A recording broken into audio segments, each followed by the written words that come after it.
안녕하십니까.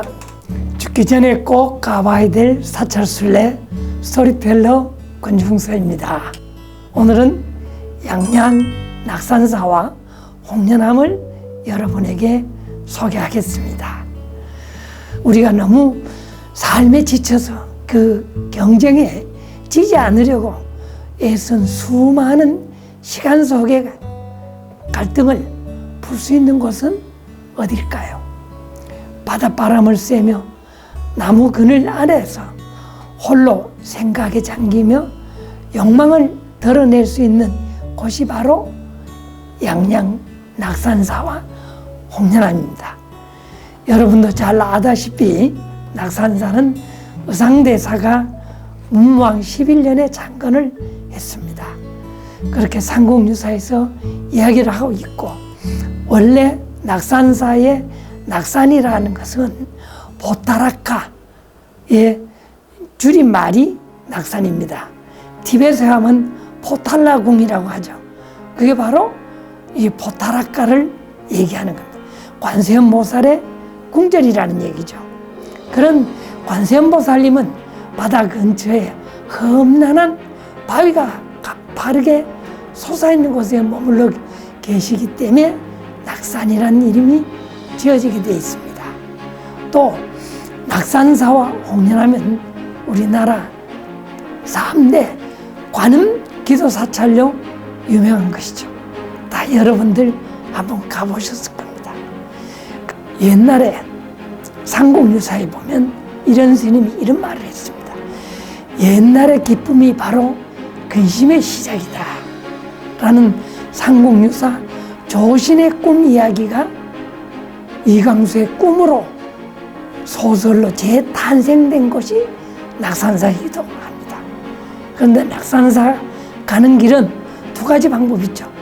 바닷가로 해서 해변 위로 오르는 길이죠. 그리고 좀 한가하게 해변 주차장 뒷산으로 올라서 소수벌 지나서 홍례문으로 오르는 길이 있습니다. 저는 이 길을 추천해 주고 싶습니다. 이 길을 걸으면 낙산사의 일주문격인 홍례문의 성처럼 나타납니다. 성문인 홍례문은 위는 누각이고 아래는 무지개 모양을 이룬 돌문으로 이루어졌습니다. 세조 13년에 축조되었는데 화강석 13개를 두 줄로 쌓아서 둥근 문을 만들었습니다. 이는 주변 13개의 고을이 합심해서 낙산사 불사에 참여했다라는 것을 나타내고 있습니다. 그 이후에 안타깝게도 2005년 낙산사 화재 이후 누각은 새로 짓고 성문은 해체 복원을 하였던 것입니다. 이렇게 홍례문을 따라서 잘 정비된 길을 오르면 사천왕문이 나오는데, 이 사천왕문 정각과 사천왕은 유일하게 2005년 낙산사 대화재 때도 불타지 않고 화마가 범접하지 못한 곳으로 유명합니다. 그나마 천왕문 하니까 하늘에 세워진 문이라서 아마 그럴까요? 불똥이 하나도 튀지 않았으니 이 낙산사 사천왕의 영험을 알 것 같습니다. 또한 낙산사의 사천왕을 살펴보면 아주 재미난 것을 볼 수가 있습니다. 동방지국천왕 발밑에 관모를 쓰고 관료를 만날 수가 있는데, 이 관료가 지국천왕 발밑에 지근지근 밟히고 있습니다. 그러나 지국천왕은 비파를 노래하면서 이 관료를 발에 밟고 있는 것이 아주 특이하죠.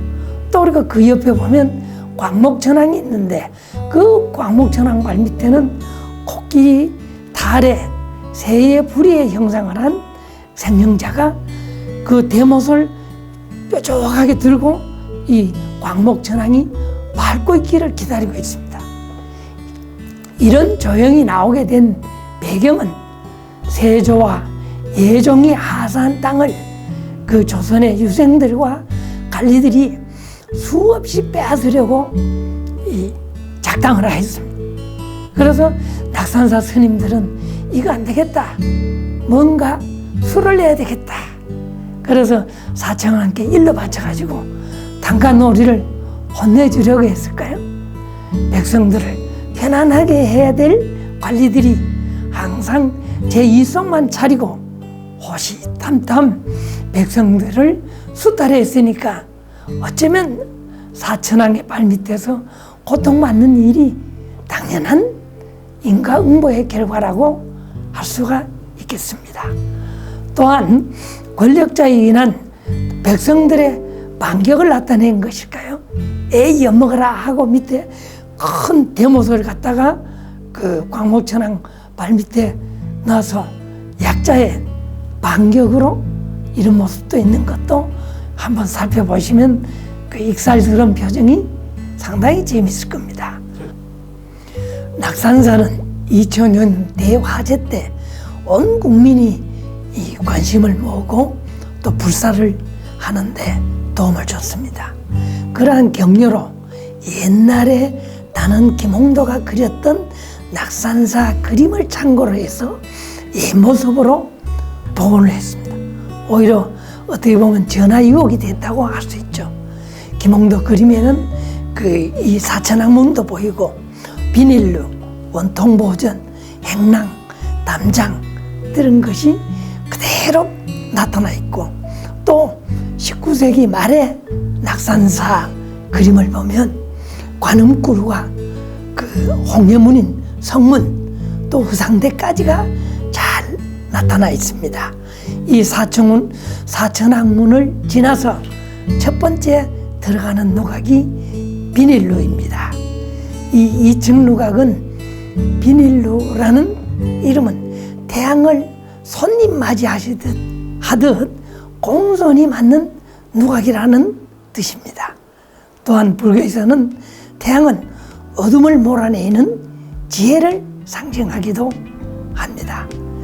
바다를 바라볼 수 있는 이곳에서 떠오르는 태양을 바라보며 마음속에 남아있는 모든 근심과 걱정을 태워버렸으면 좋겠습니다.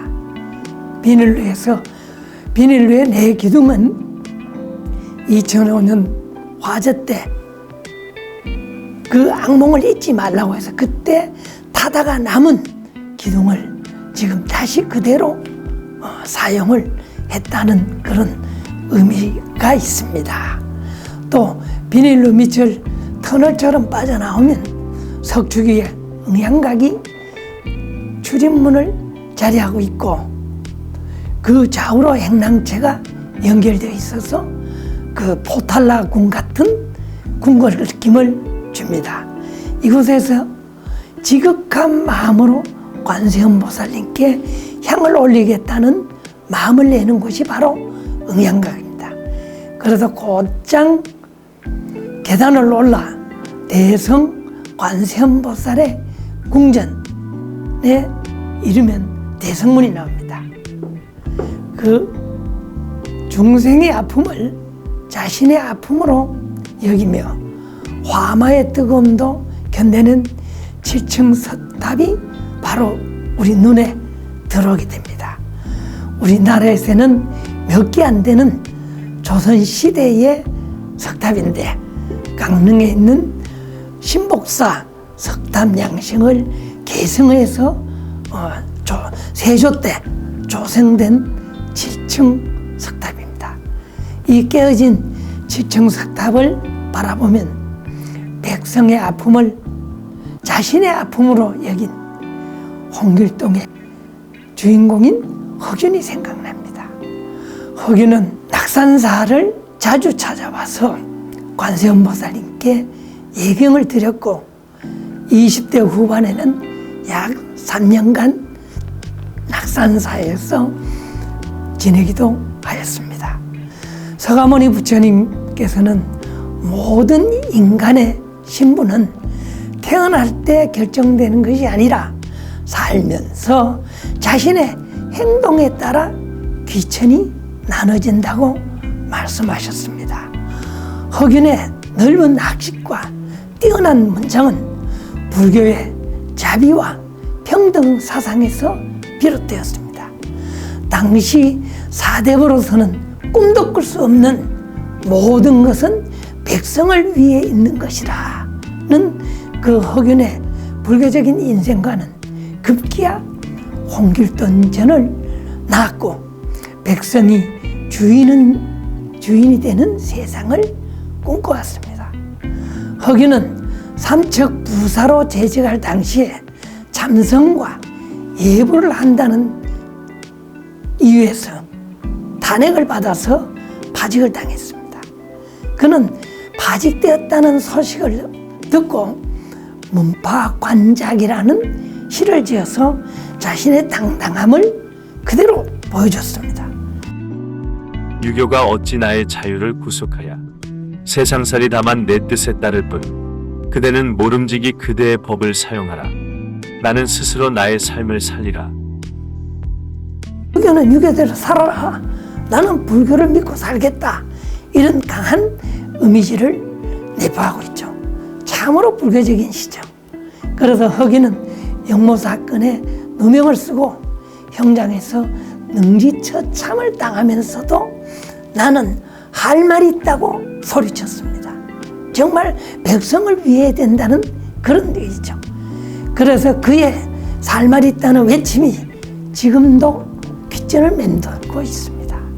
흑인의 영혼만은 그의 교산처럼 교룡이 돼서 다시 낙산사의 대성문을 지키고 있습니다.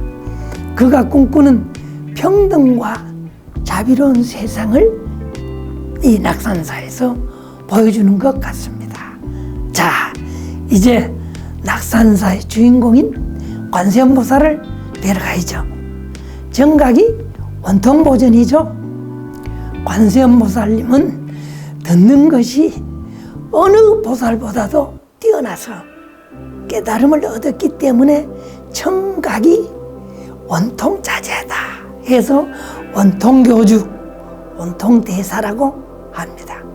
그래서 관세음보살님을 모신 집을 원통보전이라고 하죠.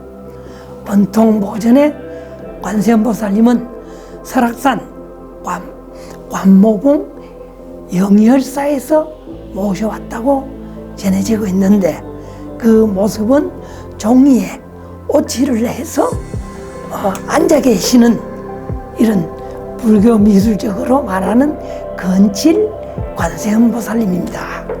그 모습은 두툼한 얼굴에 석이 어린 기품과 나무랄 데 없는 균형 잡힌 비례감각, 전신을 휘감는 세련된 영락장식, 그런 늘어뜨린 아주 이 유리한 옷, 화려하고 섬세하게 꾸민 보관 등 이 고려 후기의 전통 양식을 계승한 아름다운 관세음보살입니다.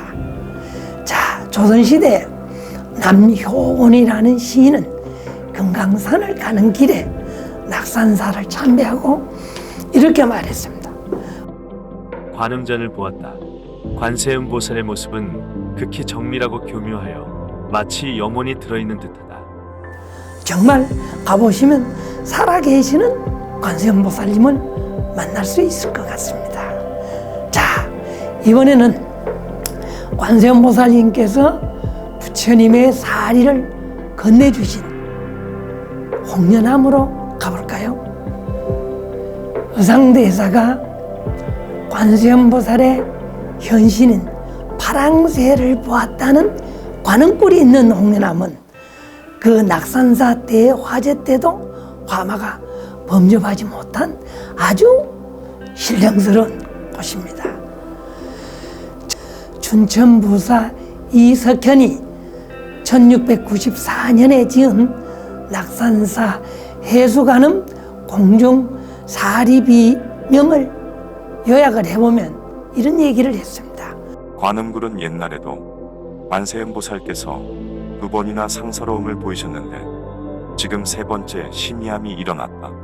관세음 보살님을 계금하는 과정에서 갑자기 상서로운 기운이 정각을 감싸고 향기로운 냄새가 방 안에 가득하더니 갑자기 밝은 살이 한과가 탁자 위에 떨어졌다.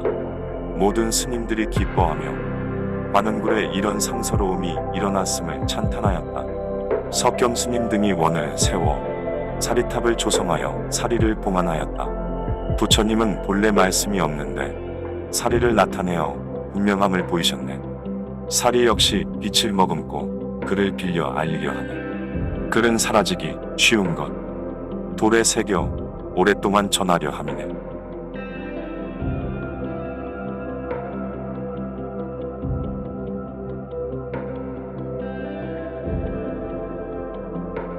관세음보살님께서 불가사의한 기적을 일으킨 부처님의 사리는 1692년 해수관음 공중사리탑에 모셔졌고 그 2년 뒤에 비를 세워서 그 내용을 기록하였던 것입니다. 그래서 2006년에 사리탑을 해체 복원할 때 그 경전의 내용대로 동합, 음합, 금합, 사리병, 사리의 순으로 그대로 경전의 내용대로 들어있어서 다시 한번 낙산사 관세음보살님의 가피를 느낄 수 있었습니다. 자, 우리는 가지면 가진 만큼 부족하고 없으면 없는 만큼 불행하다고 느낍니다. 인간의 욕망의 깊이는 얼마나 될까요? 삶의 고통은 어디에서 시작되는 것일까 하는 철학적인 물음을 낙산사 관세음보살님께 물어보는 것도 좋을 듯 합니다. 그래서 관세음보살님은 하찮은 것을 귀하게 여겨 모든 중생들의 고통을 없애주시니 관세음보살님의 집인 낙산사와 공연한 만큼 삶의 고통을 내려놓기 좋은 곳은 어디 있을까요? 세상살이가 힘들 때 관세음보살님의 영험을 그대로 보여준 낙산사와 공연함. 이렇게 세상이 힘들 때 홀로 찾아가 관세음보살님의 가피를 입는 곳 양양의 낙산사와 공연함 순례였습니다. 죽기 전에 꼭 가봐야 될 사찰순례 스토리텔러 권중서였습니다. 감사합니다.